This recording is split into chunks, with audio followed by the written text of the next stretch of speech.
Bonsoir tout le monde, Sénégalais, Sénégalaises. Tey nag c'est un grand honneur ma toog jàkkaarloo ak yéen di waxtaan ak yéen. Je me représente, xam naa ni xam ngeen ma mais au moins ma représenter encore.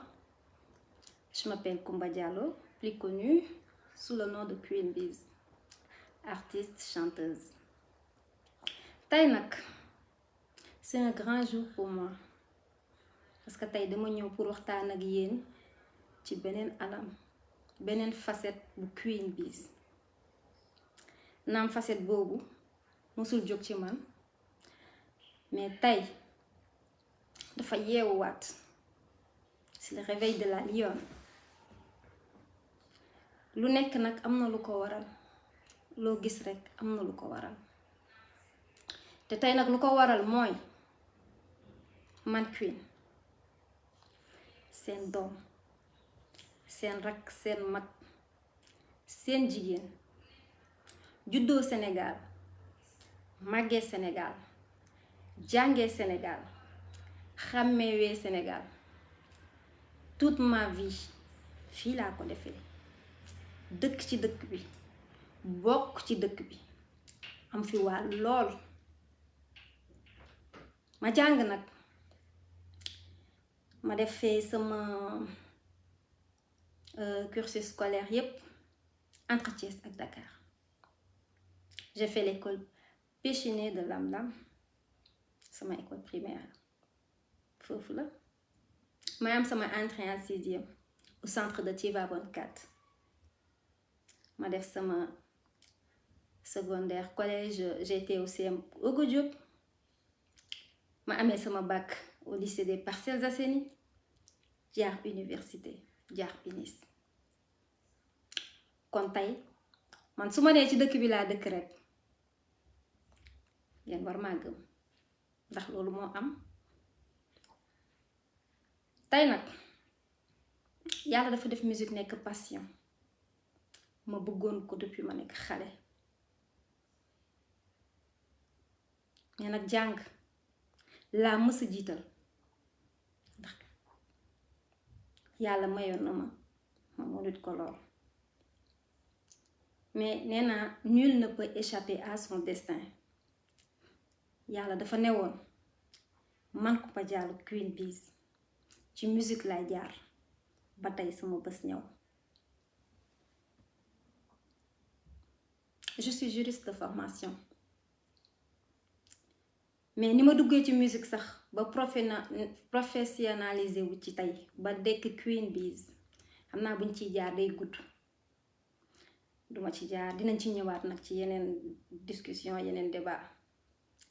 mais tey lu waral bés bi tey mooy di le MJR. lu waral nag MJR, c'est un mouvement.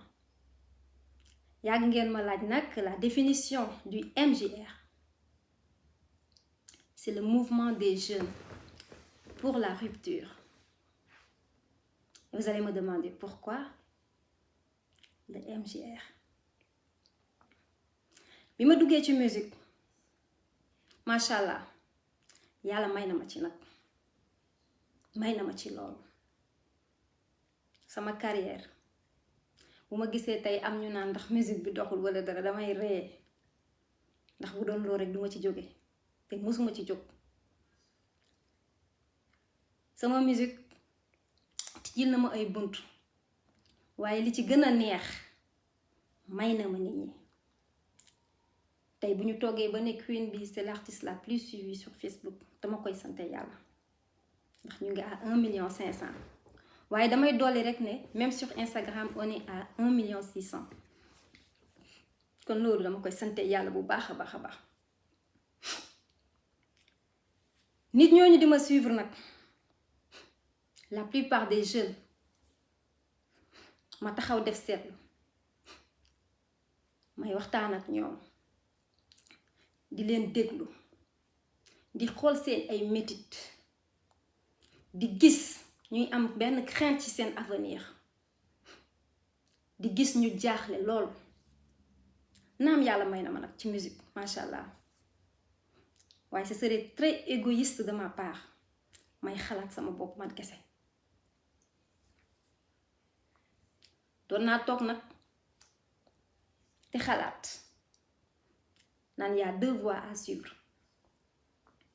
soit ma continuer sama musique nekk ci sama bopp duma yàkkal dara mais ci sama conscience lan laa apporté man sama peuple lan laa apporté la jeunesse sénégalaise lan laa apporté sama dëkk loolu dina ma topp et je serai complice parce que maa ngi xool jeunes yi di sonn jeunes yi di jaaxle jeunes yi di am lu leen metti jeunes yi di tiit pour seen avenir ma ne non man sama bopp je fais mes voyages je suis bien je fais ma musique j'ai tout ce qu'il me faut ça va quoi non loolu du Queen xëy na tey nag dina jaaxal ñu bari su ma génnee ci facette bi ndax beneen Queen rek ngeen daan gis mais Queen boobu c'est la Queen qui a été fabriquée par le showbiz Queen boobu ci benn monde lay dund benn monde bu fun bi nga xamante ne c'est un monde d'illusion sama vrai combat tey la commencé je ne regrette pas nag parce que tey xëy na loolu moo ma may public bi yépp di ma topp regretté wu ma ko mais tey il est temps ñu jël suñuy responsabilité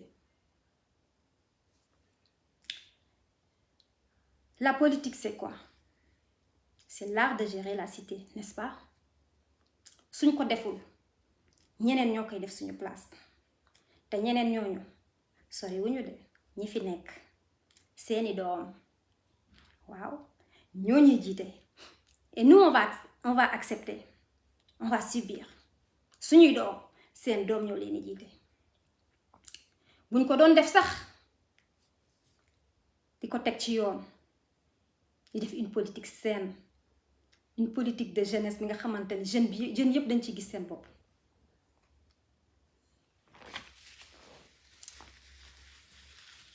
buñ doon def loolu excusez-moi du metti mais man li ma metti mooy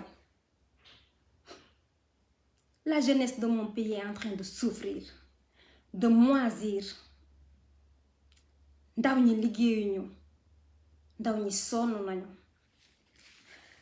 je suis originaire du village Maka Koulibantang ndax xaw ma xam ngeen ko man fi ma jóge man plus d'une 50aine de jeunes commune Maka ils sont morts ci géej gi lañu dee tey y a 2 jeunes village bi tudd Yorodondon c'est dans la commune de Maka Koulibantang toujours tey ils sont morts au Maroc ci géej gi may profité di leen jaale waale man ma war a noppi waale loolu je suis complice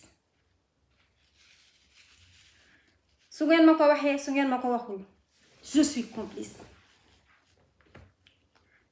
ba tax na nag tey beneen Queen moo juddu une nouvelle Queen est née du ma ne sax est née peut-être c'est une résurrection ndax man lii dafa yàgg ci man bi may woy wàllu kenn woy loowu ma dama jóg rek way quand j'étais à l'université faculté de droit ndeysaan xam naa rupture bi tax dina leen xaw a jaaxal mais tur bu ma topp la parce que moi j'étais déléguée d'amicale et vous imaginez notre liste s'appelait rupture tey rupture boobu moo ma toppaat ba tey ci MJR quand je vous appelle les jeunes de ce pays c'est le moment de se battre c'est le moment de prendre notre destin en main man Queen tout ce qui est bling bling laa teg ñëw ne damay xeex pour mon peuple damay xeex pour mon pays ñu xalaat le temps file les jours s'en vont les mois s'en vont les années s'en vont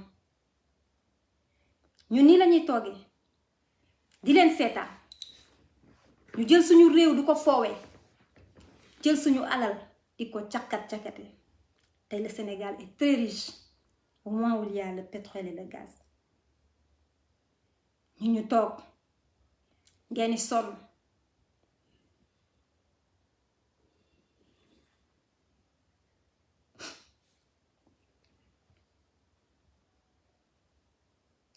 MJR nag juddu na tey c'est le mouvement des jeunes pour la rupture et je vous tends la main vous la jeunesse de mon pays maa ngi leen di tendre la main ngeen ñëw yéen ñëpp ñu liggéey ce pays nous appartient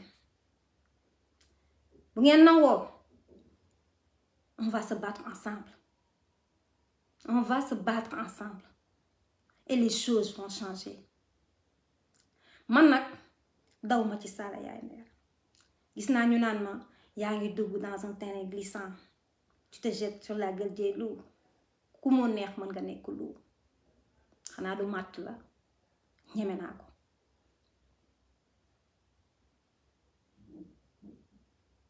wow ma sax ragal nag mouvement bi kuy hésité wala ku ragal sax parce que am na benn instant buñ fa tolloo nit bu sësee sës na te man dama sës am na ñu may jéem a woo di ma dissuadé bugguma dégg loolu dama am objectif et objectif boobu dama bëgg man ak yéen ensemble ñu atteindre ndoo ko et un jour viendra on sera fiers de nous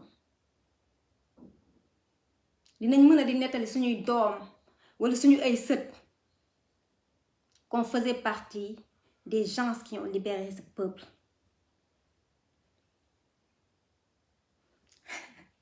nee na ma bul jooy non duma jooy mais c'est vraiment triste lu xew ci suñu réew dama nekk artiste nag xam naa ñu jàppee ñu ay dof ñu foog ne ñun on n'est pas en train d'observer li xew ci dëkk bi injustice maa ngi gis lépp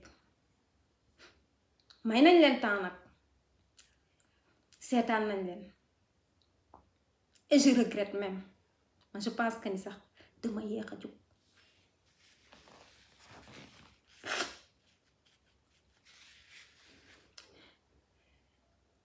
ce combat est un combat très important pour moi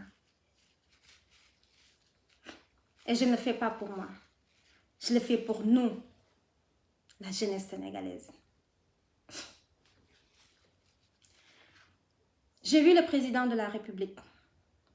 Il est en train de faire une politique de jeunesse, je ne sais pas, Joko, Akndawi, tout. Monsieur le Président, pendant 10 ans, je pense qu'ils ont pris le pouvoir en 2012, ou 2022. Pendant 10 ans, où étiez-vous? Bientôt, ba mu dese leen quelques mois au pouvoir, ou même moins de 2 ans. Ngeen ñëw ngeen ne da ngeen di def politique de xawma lan jokkoo ak ndaw ñi bu ñu nangu ku ñuy nax nañu yeewu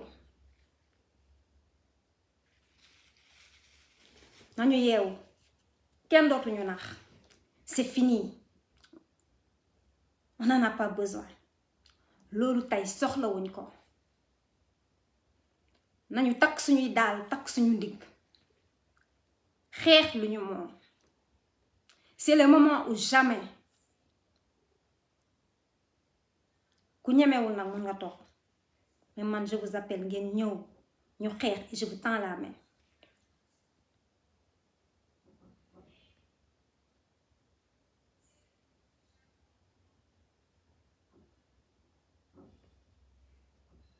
Oui.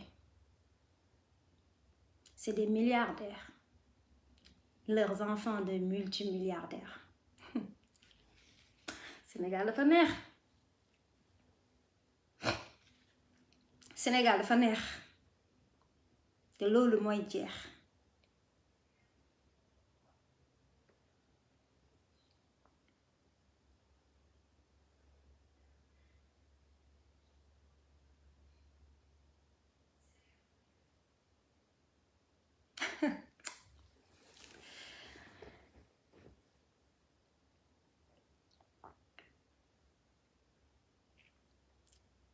may bind nag di ma wax ne artiste nga yemal ci sa art de grâce ku gëmul man li may xeex sax bul ma bind parce que soxlawuma conseil yooyu dama koy ñaan rek ñi may bind Queen bul dugg ci lii xamoo lii soxlawuma conseil boobu. Donc mun ngeen économiser seen énergie ngeen bañ ma bind parce que dama décider te bu ma kenn reculer loo réew mi dama ci bokk dama fi am wàll ni ñépp.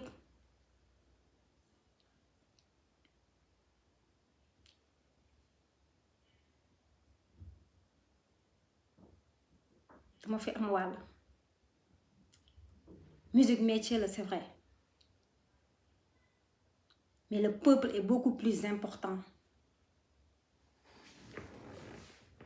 MGR nag juddu na ñuy lancer appel à toute la jeunesse du Sénégal fu ñu munti nekk ici ak diaspora bi vous êtes tous les bienvenus.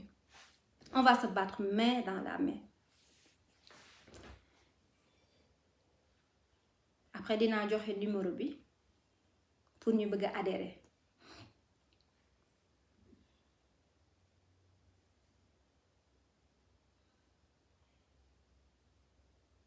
L'engagement c'est quoi?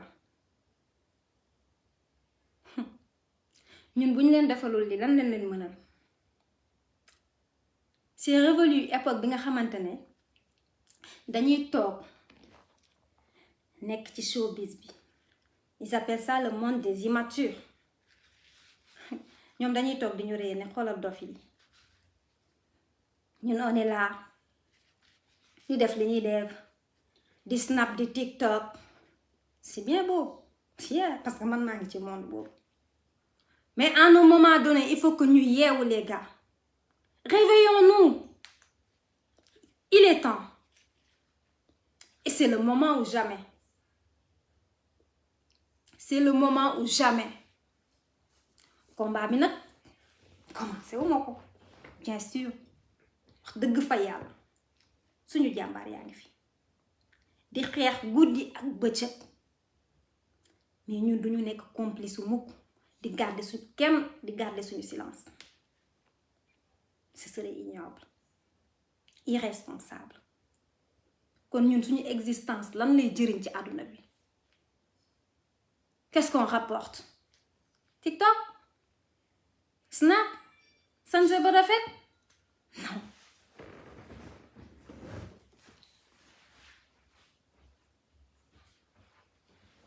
ba tax na nag tey il faut qu'on se réveille les gars.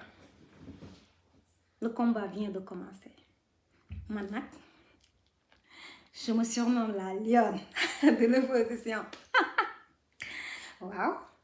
duma koo ñeme naa li may wax ñeme naa li may xeex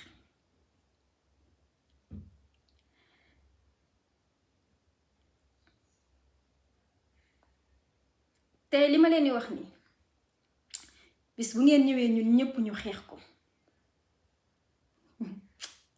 un jour viendra yéen ñëpp di ngeen ne alhamdulillah parce que defaluñ ko suñuy bopp sax kese. On le fait pour nos petits frères et nos petites sœurs. On le fait pour nos enfants. ku fi ñëw yaakaar bu ñu toogee gis ngeen nit ñuy def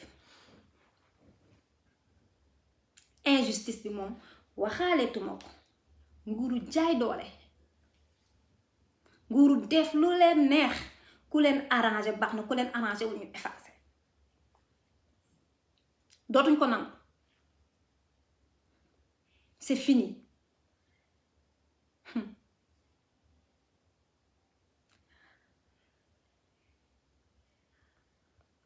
Numéro bi nag c'est le 78 168 22 22. Le 78 168 22 22. Vous pouvez nous contacter. On va créer un groupe WhatsApp. ñun ñëpp ñu ànd bokk xeex li ñu xeex.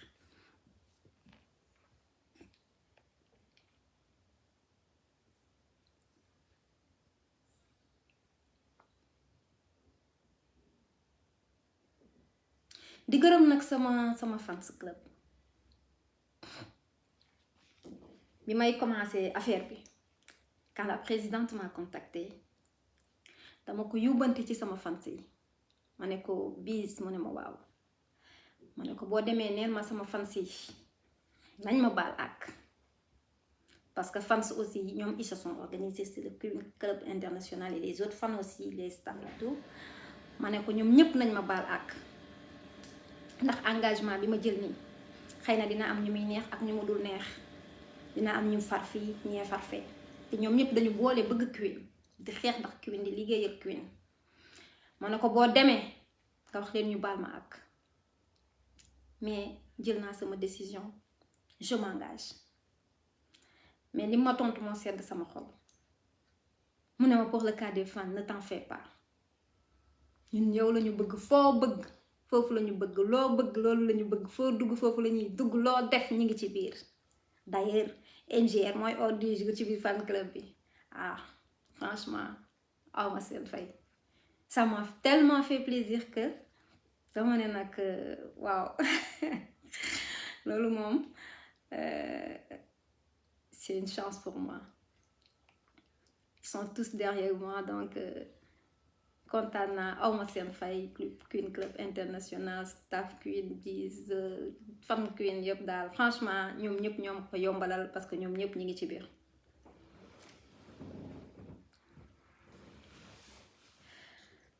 parlant de la vieille parce que du ma tudd tur moom tey su ma tuddee tur rek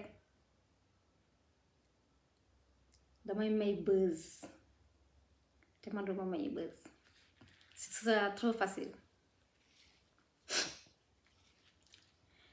Il y a la vieille qui me dit que ni man dama manquer de notoriété moo tax may wax wala may engagé wala may jéem a wax ci ñoom je te dis et elle me menace avec des soi-disant ONG. Je dis à cette vieille en 2013 laa taxaw biir Nations Unies au siège des Nations Unies à New York way def discours ñu tàccu ma xam naa ne mosoo fa teg sa tànk ndax danga bëgg buzz soo ko defoon wane ko donc avec tes petites ONG à la con loolu duma intimider yaag say ONG ak say tubaab fu ngeen xam ngeen dem faalewuma leen si je suis en manque de notoriété yow xam nga man je suis millionnaire en followers kon duma wax ak centimètre du dëgg donc on ne boxe pas dans le même ring. Et non, on n'a pas la même vision des choses. On n'a pas la même façon de faire la politique. Nous, on va le faire avec classe. Dinañ ko def ak classe. Dinañ ko def ak engagement et détermination. Dinañ ko def avec dignité. Kenn duñu jënd. Kenn duñu xokkatal. Kenn duñu dugal ci naka sudul noonu. Kenn duñu noot. Te nag duñu sukku kenn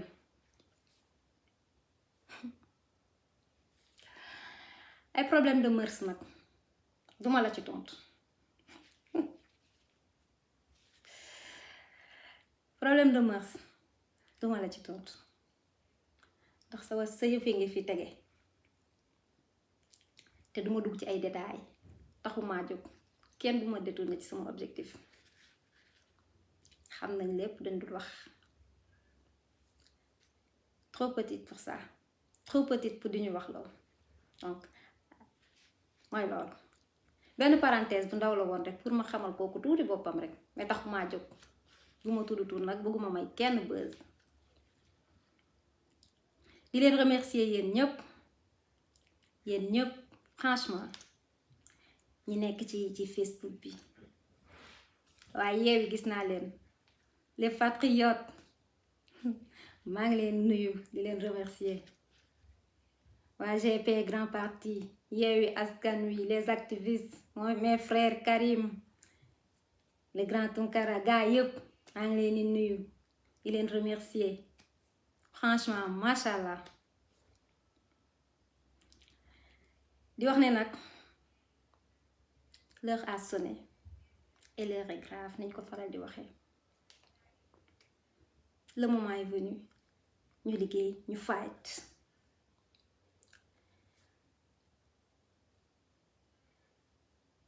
ci ordre du jour yi aussi waxoon naa dinaa wax ci 3e mandat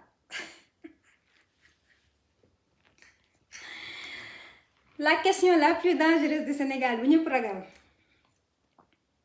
waaw on me dit que ni c'est une question sensible en quoi elle est sensible 3e mandat du fi am man Queen Biz maa ne 3e mandat du fi am bakkan laa ci te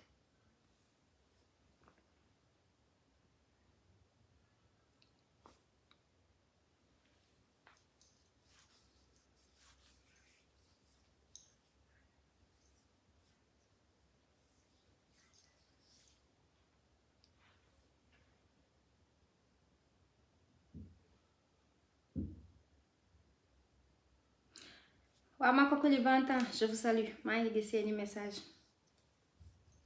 ne vous inquiétez pas seen doom yeewu na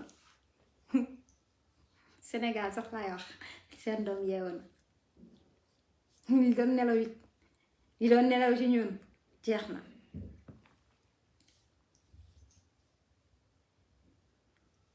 l'heure de la révolution a sonné rupture moom dañ koy xeex ba mu jeex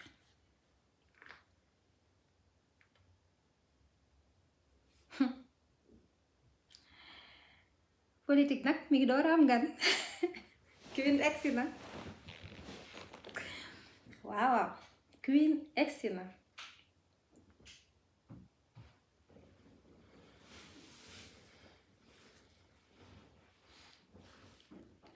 bon on va récapituler puis ñi nga xamante ne nee nañ dañu raté aussi bon que c'était ça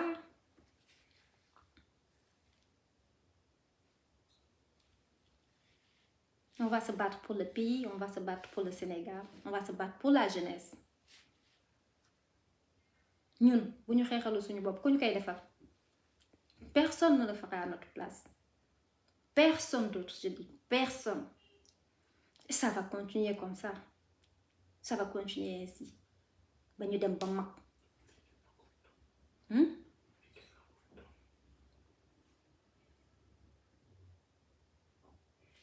Sénégal bu neexoon est-ce que les jeunes vont s'enfuir est-ce que dinañ dem immigrer ji est-ce que dinañ jël bateau yi di dem bu leen leeroon ni dañ fiy toog di am liggéey est-ce que dinañ def loolu ñi dem aussi y a beaucoup de chômeurs là-bas de en Europe dem naa fa États-Unis dem naa fa c'est pas l'Eldorado les gars et il y a beaucoup de nos compatriotes qui sont en train de souffrir ils sont dans la galère dans la dèche totale ñii amuñu këyit ñii amuñu liggéey mais koo ci ne nañ ñibbi Sénégal mu ne la deewa ma ko gënal dee et vous pensez que ce pays marche koo ci ne nañ dem Sénégal mu ne la dee moo ma ko gënal dew ma ngeen foog ne bu Sénégal neexoon ñooñu duñu ñëw avoir une vie stable une vie de famille takk jabar du nekk ci ngi am lu ñu bëgg yépp ça ne va pas du tout ça ne va pas du tout les gars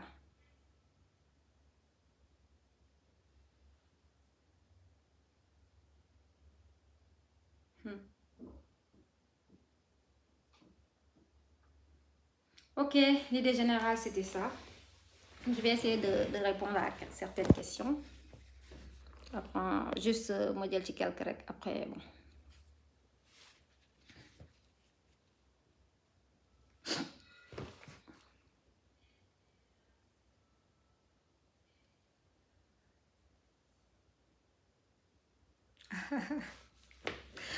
me dit que ni Queen dañuy bul ñu def tampi c'est pas la même chose. Il faut vraiment pas faire la comparaison parce que tamit xam nga nit bu ñëwee xam nga bàyyi léppam nekk ci benn détermination aussi ce genre de message vraiment ça le fait pas quoi, ça le fait pas.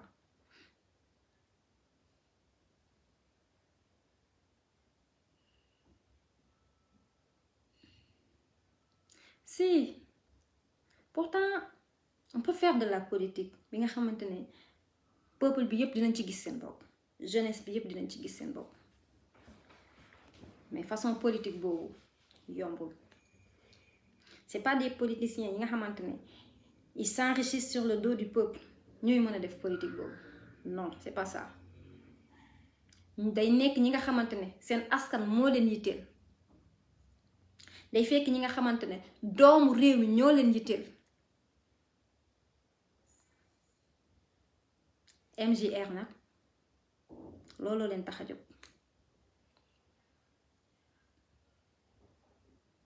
di jàlle waat suñu mbokk yoro doon ñi nga xamante ne tey y a 2 jeunes qui sont morts en mer pour rallier l'Espagne.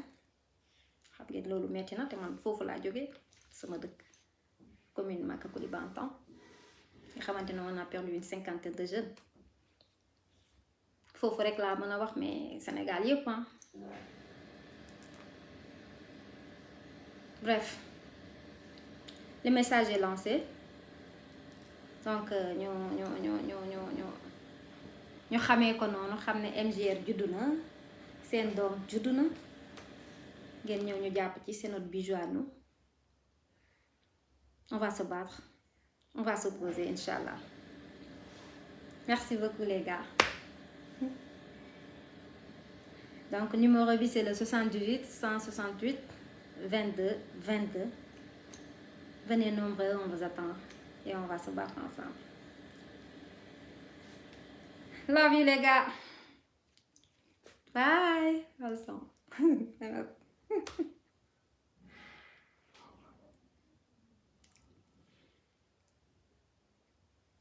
di leen wax ne rek dañu tënk tey waxtaan bi dañ ko tënk donc on va faire une grande conférence de presse avec toute la presse et tous invités nag tout le Sénégal, toute la jeunesse tout le peuple sénégalais.